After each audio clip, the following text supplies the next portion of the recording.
welcome back to the Ukulele Club channel. I'm Kalani, your host and teacher, and we're welcoming back Chris Russell, ukulele teacher and enthusiast, and he has some great resources. Thanks for being here. Thanks for having me. Yeah, and there's some other videos with Chris too, so make sure you guys check the channel for those. So I want to ask you about chords. Let's just call it the chord set for a class. Now I know it depends on the age and the time span, but let's just take upper elementary, like 4th, 5th grade-ish. And what's your progression, and what is kind of let's call it the one semester chord pack that you would try to get to, and why, and then how do you balance learning more chords versus learning more music with the chords you have, as a whole picture. Right. Okay, so I have to kind of go back in time a little bit, and I started playing ukulele in 2016. Before that time, I had never really touched an ukulele beyond maybe just holding it for a couple seconds and not knowing what to do with it. But I was teaching middle school at the time. We had a concert in the holiday area, although we're moving away from calling it a holiday concert. And then we had a concert at the end of the year, and we had this big gap in the middle of the year where there was no concert. Additionally, every student had to take music at that point in grades 6, 7, and 8, and we had no general music. So we had band, orchestra, and choir. So if I had students that didn't want to be in music, they were put into choir with me. It made it very tough teaching job. But I kept trying to find things in the middle of that year that would reach students.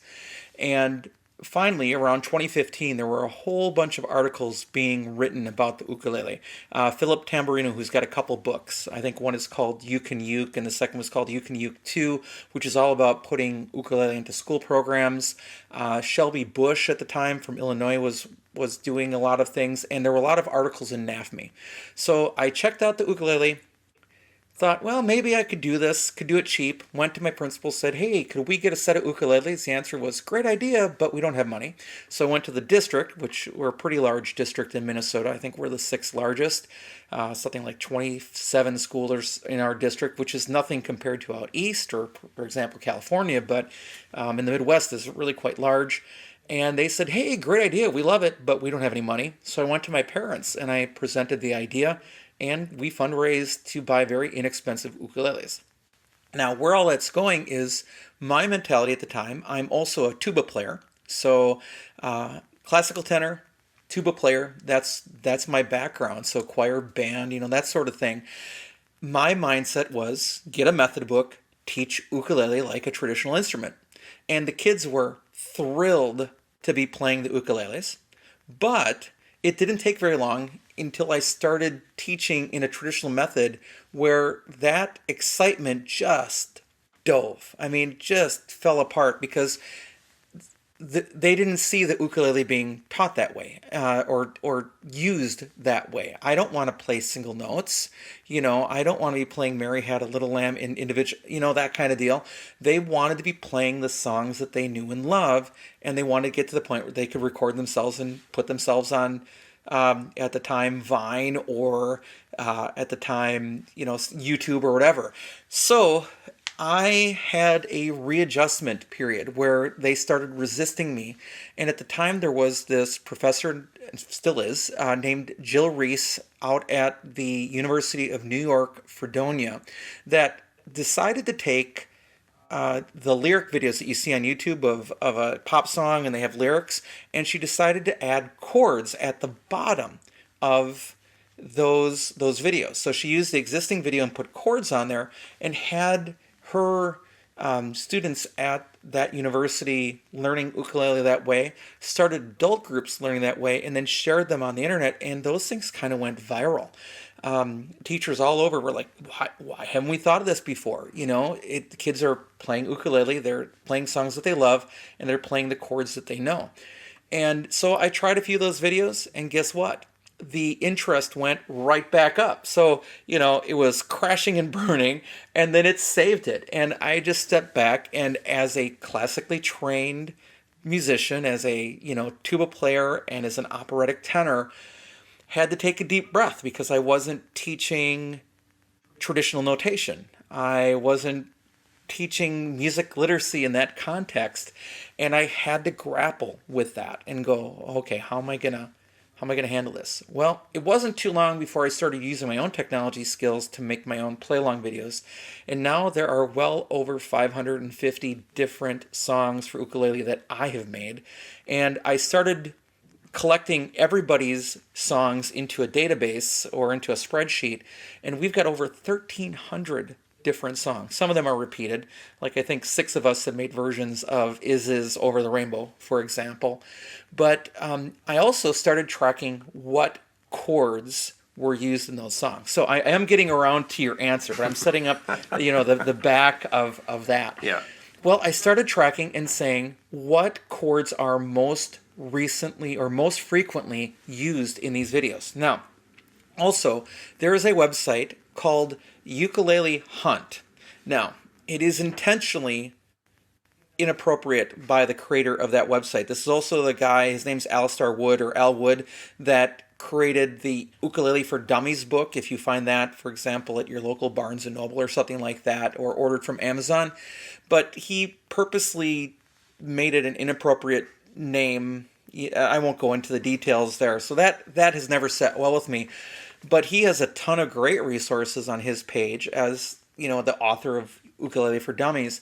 But one of the things he did was track the frequency of chords that he used in his songs as well. And I started comparing that with what we had. And this was my thought. Why wouldn't I teach chords in the frequency that they are needed in the songs that students are going to be playing? So my entire philosophy is based then off of that with one switch. The first chord most commonly used is C, right? Totally makes sense, right? Especially in ukulele. C chord, it's an open chord, and I think it's secretly one of the most powerful chords because it is in root position, and the highest note is actually the highest sounding note. So I think it's one of your most powerful chords in ukulele, C chord. Then the next most frequently used chord is G. So I didn't want to go and teach kids C and then G. That seemed like it was going to be, a small, explosion, complete devastation, kids quitting, that sort of thing. So I switched. The next most frequently after G is F. So I switched G and F. So I introduce a song in C or a chord of C in different songs. We just play one chord. Then when they're ready, usually day 3. In a previous video, we talked about, what you do in the first week. So maybe day 3, which is our week 2, I would introduce then F. I would not do C and F in the same day with a 30-minute class because you've got to get around and make sure that every kid is playing it right and playing, with good finger position. Getting that fingertip is so huge that it's worth taking the time to make sure that you're actually going around. I know there's one teacher, Bernadette, who actually used to draw dots on the fingertip of her students so that they'd be. I don't do that. I'm not going to go around and draw on students. I could see that visit with the principal. So I hear you're drawing on students again. No, we're not going to do that. But moving then to F, and then there are a bunch of songs we have that move from F to C. You could move from F to C7, but I don't teach C7 yet because realistically, C7 doesn't really get used until you're playing in the key of F, and then most of the time when you're playing the key of F, you also need the B flat chord, and that comes way down. So I don't worry about the C7 quite yet. So I do C then F, and then I introduce G. And what I've told people is I introduce G, and I actually present it to my students in 5th grade. I teach ukulele in 5th grade to students. I use it K through 5. Used to teach it middle school 6 through 8. I would teach it in high school in a minute or college in a minute. In fact, if I taught collegiate music theory, one of my requirements is that every student would have an ukulele so that they could actually do chordal analysis and actually figure things out. I mean, I would honestly do that if I was teaching at the college level. So with that G chord, I present it to my students. I present it to fellow teachers. I call that the gateway chord because it's not easy. There's a shift that has to happen in your hands to move to the G chord. And that gateway chord, though, they struggle with it, but they've gone easy chord, easy chord. And then there's a danger then, I think, in the minds of all of us is that, oh, this instrument is easy. So having that challenge chord be the third chord, and it also functionally works because your literature just expands with each chord that you have. Right. So by the time you get to that third chord and you've added that challenge chord and then they get it, then you have two things that happen. Number one, they realize that the instrument is easy to start playing, but not necessarily easy to master. And then they have the confidence so that down the road, when you add things like a bar chord or like a four-finger diminished seven chord. If you add those things down the road, they won't freak out as much down the road when they get there. Then in my sequence, it's G7, and then it's A minor. And then quite honestly, with 30 minutes a day, with the list of songs, and by the way, I don't repeat songs because we don't play these in a concert. If I was going to do like a concert performance or something, we would, drill and practice songs and get them over time. But we generally play each song once and then move on to the next song because there's so many songs and you're just practicing that with everything that you do. So that's sort of my order probably for semester one, because I'm sure there are 150 different songs or something like that to choose from just through A minor using the play along videos. And if you add more folk songs and things like that, I mean, you could be well over 300 songs with just those 5 chords. Absolutely. Yeah, good. Well, that all makes sense. And it's interesting to hear different teachers, approaches and philosophies and rationale. And I mean, that all makes sense for me. That's different than what I do, but that's awesome. I mean, it works, and I totally get why you do that. Because I do think, and I'm glad you told that story, because I've also seen the method books, right? And they treat ukulele kind of like, oh, it's like guitar. Let's teach it like we teach guitar. But it's not. It's not the same lineage, and it's not the same thing. Ukulele is a folk instrument, right? It's an instrument that brings people together to sing songs, mainly. Now, I know we've all seen Jake Shimabukuro and some of the other, fancy players out there, but they're really the exception. They're not the rule. So I like that I would say, honoring the culture of the ukulele by going to the music and saying, I want to get the shortest path to singing songs, being in community, singing together, playing, and instill that idea that, hey, I can do this. I can be the person that plays the ukulele around the campfire or on the trip, on the car, on the road trip.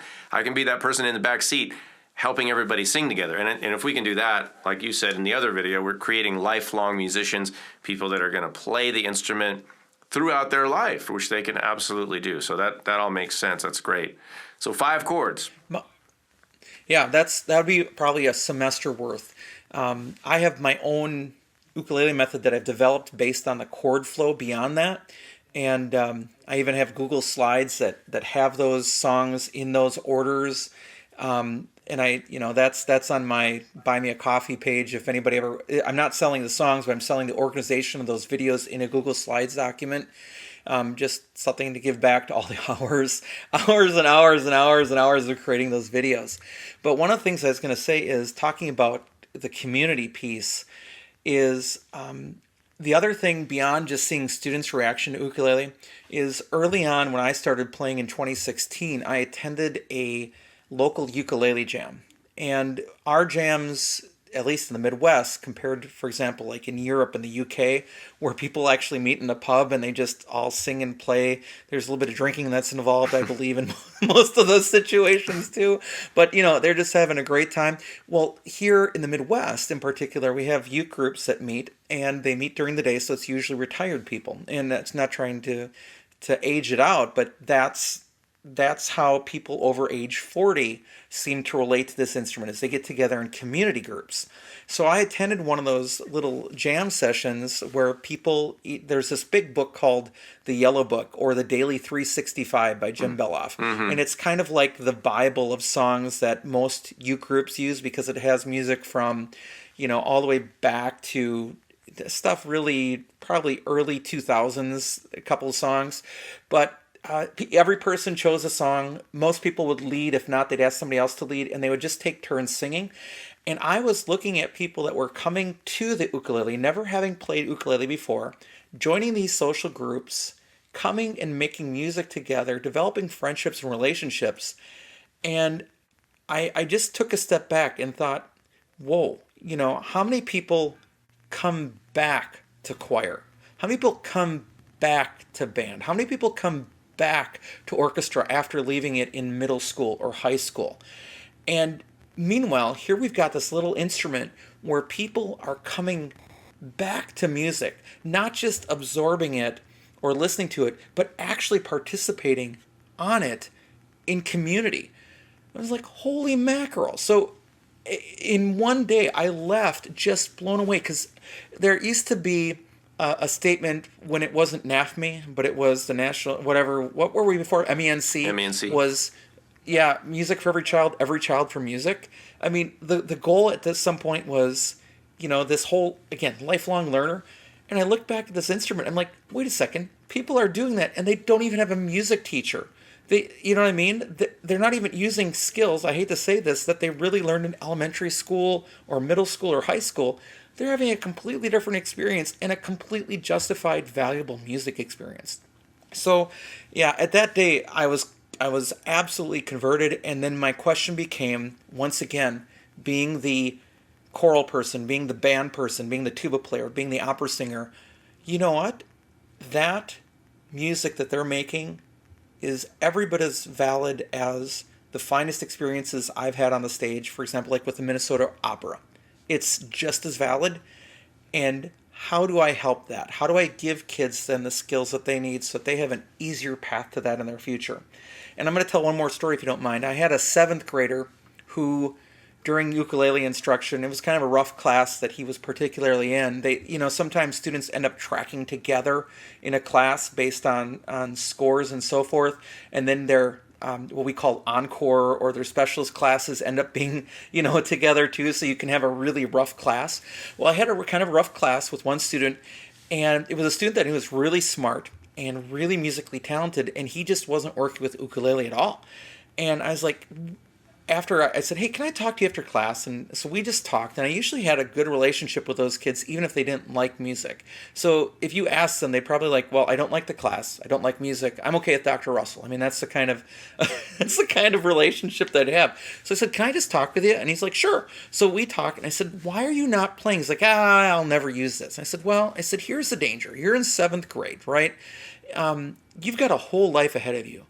Who's to say that someday you won't go to a rummage sale and see one of these things laying there and think, you know what? I used to play one of those back in 7th grade with that Dr. Russell guy.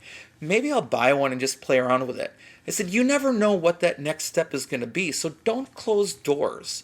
Do your best. I'm not saying you have to love it, but try. And he, did the traditional 7th grade. My son just graduated, or just moved down from 7th grade. So there's this, dark, stormy cloud that follows many 7th graders, at middle school angst, that whole thing. Yeah. He's like, yeah, whatever. Well, 2 years later, I got an email from one of his teachers, because I'd moved from the middle school to an elementary school, and got an email from one of his former teachers as well. It said, hey, he wants to send you a message. So I reached out, and he started sending me videos. He bought an ukulele on his own, and now, today even still, records TikToks playing his ukulele and singing. The same kid that complained to me and wouldn't try and had no interest in using the ukulele. And that's why we do what we do. We're opening doors, and the trick is to help kids. And by the way, his message was, you were right. And then, of course, our role as teachers isn't to say, I told you so. But it becomes to say, I'm so glad. I'm so glad you've warmed my heart. Thank you for reaching out. So yeah, it's just amazing how this instrument works, and how a logical approach to teaching it that's meaningful to them really will pay dividends in their lives down the road. And I truly believe that. Oh, yeah. So you talk about dividends. Yeah, huge. So I have 2 thoughts on what you said. I just want to recap, and then we're going to get to how people can connect with you more. But one thing you said that really struck me about the story about going to the pub, seeing people having that kind of epiphany, was that this is a ivory tower buster, right? That experience, when you were talking about it, I thought, who are we to think that we're the masters of how to learn music? You know, we're the gatekeepers, right? The music educators. But that was a beautiful story about how something that was organic, that was happening in the community, informed the music educator, right? Because we can be in our own bubbles, we can be in our own ivory towers, we can think that we know the best. But I love that organic things that are happening, we need to listen to that, and we need to pay attention to that. So thank you for drawing all of our attention to that, because ukulele clubs, ukulele groups, I mean, they've been around for decades. People have been doing this. So why not? Yeah, why not learn from that and say, hey, there is something here. Maybe we should learn and set people up for success. And then the second piece about the young man playing, I know it's tough trying to tell, or a seventh or eighth grader or ninth grader anything, but I would maybe put it this way too, or to anybody out there watching. You may not think that you need to learn to play the ukulele, but do you think someday you might want to sit around a campfire and have some chords to sing songs? Do you think that you might have a child someday that you want to sing a lullaby to? Do you think that you might have a parent that ends up in a retirement home who you go to visit, and maybe you want to help them remember some of their favorite songs and sing with them? Do you think any of those things might be possible? So if you said yes to any of those, that's the way to do it. If you don't play other instruments, but ukulele is a great way to do it. So yeah, it's about quality of life and helping people throughout their lives and creating those special moments, with our loved ones and friends and families. It's that's so great. So tell us again, for people who don't know already, where can they connect with you and how, and what should they do from here? Okay, most of the resources are free. The only thing that's behind a paywall is that video ukulele method that I've created, and that can be found at ukestuff.info. Ukestuff.info, all one word. Well, except for the dot, right? And then there are two channels that I have on YouTube. One is youtube.com/ukeplaylongs. Very happy. That one just flipped 80,000 subscribers. Unfortunately, it's all the playlongs, so there is no revenue from that work at all. So that's all pro bono. Over 500 playlongs for ukulele, well over 200 playlongs for baritone. Started baritone a few years ago. And then the other resource is my other channel where I do my teaching on, and that's youtube.com/ukestuff. And that's where you can see teaching, reviews, other little things that I do from time to time. And those are the main resources. And if you're ever interested, I mentioned this in another video, there is a website called ukeability.org that isn't mine, but it lists the playlong videos, and you can put in the chords that you know, and it'll spit out a list of songs that use those chords so that you can use those with your students. Awesome. That is amazing. So yeah, thank you again, Chris, for your time and your expertise and sharing those stories. It's so inspiring. I also want to shout out to Parapole and the family over there for providing this ukulele. If you guys like the sound of this, which is a Parapole classic ukulele, go to parapole.com and find out more over there. I'm Kalani. This is the Ukulele Club channel. We've been talking with Chris Russell, and check for more videos to find more from Chris and other teachers. Thanks for watching. Make sure to like, subscribe, hit the bell for notifications. We'll see you in another video.